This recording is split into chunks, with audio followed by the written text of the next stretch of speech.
অর্থাৎ এই বহরমপুর শহরটা কিভাবে গড়ে উঠলো আস্তে আস্তে, সেটাকেই আমি দেখবার চেষ্টা করেছি।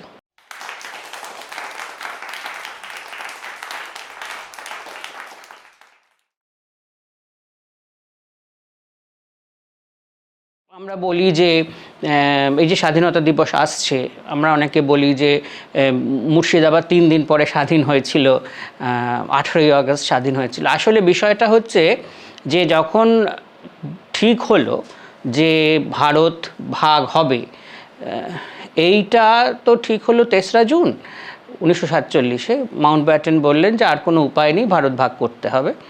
এবং তখন র্যাডক্লিফকে ডেকে আনা হলো, স্যার সিরিল র্যাডক্লিফকে ডেকে আনা হলো যে এই ভাগটা করার জন্য, এই পাকিস্তান এবং ভারতবর্ষের যে ভাগ হবে, ইন্ডিয়ান ইউনিয়ন।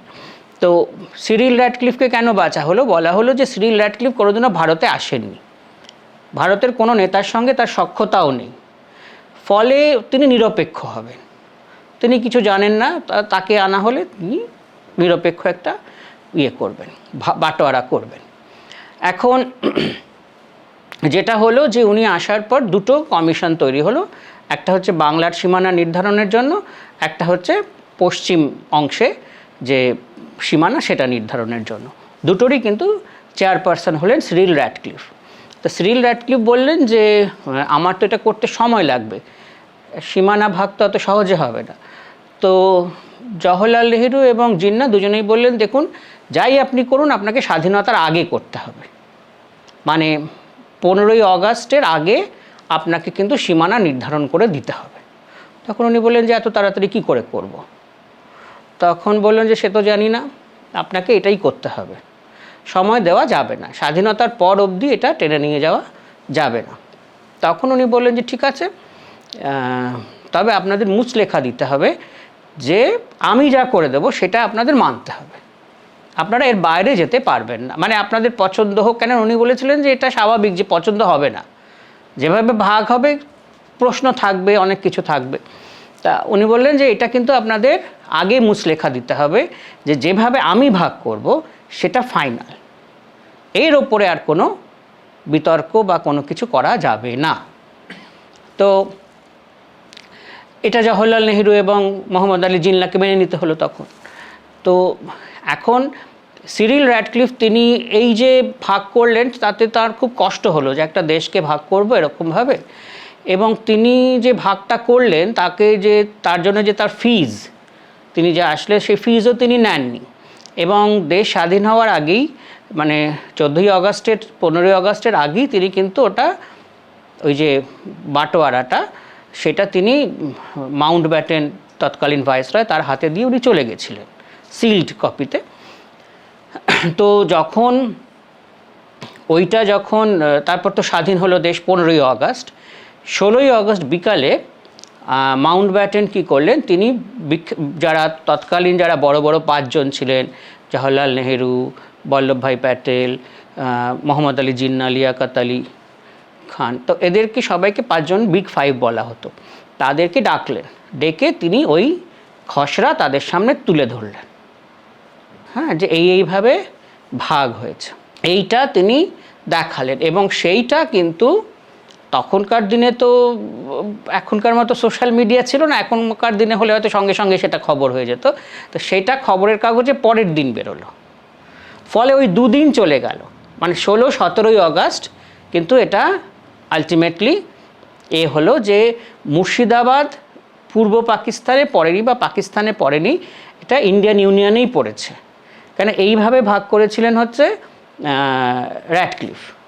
হ্যাঁ, তো ওই যে আমরা বলি না যে 3 দিন পরে স্বাধীন হয়েছে, 3 দিন পরে স্বাধীন হয়েছিল ঠিক নয়, স্বাধীন তখনই হয়েছিল, কিন্তু এই বাটোয়ারাটা, এই যে বাটোয়ারাটা তখনও প্রকাশ্যে আসেনি।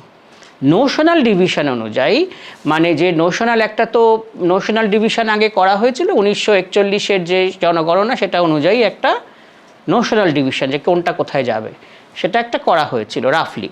সেইটাতে কিন্তু মুর্শিদাবাদের পূর্ব পাকিস্তানেই পড়ার কথা ছিল, কেন মুসলিম মেজরিটি, আর খুলনার পড়ার কথা ছিল কিন্তু পশ্চিমবঙ্গে আর কি।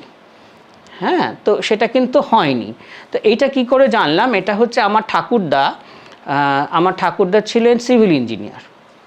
হ্যাঁ, তো তখন ওই যারা সরকারি কর্মচারী তাদের কাছে অপশান চাওয়া হয়েছিল, যে অপশান ফর্ম দেওয়া হয়েছিল যে হিন্দুস্তানে থাকতে চান না পাকিস্তানে থাকতে চান। তখন ঠাকুরদা অপ্ট করেছিল, ঠাকুরদারা দুই ভাই ছিল আসলে।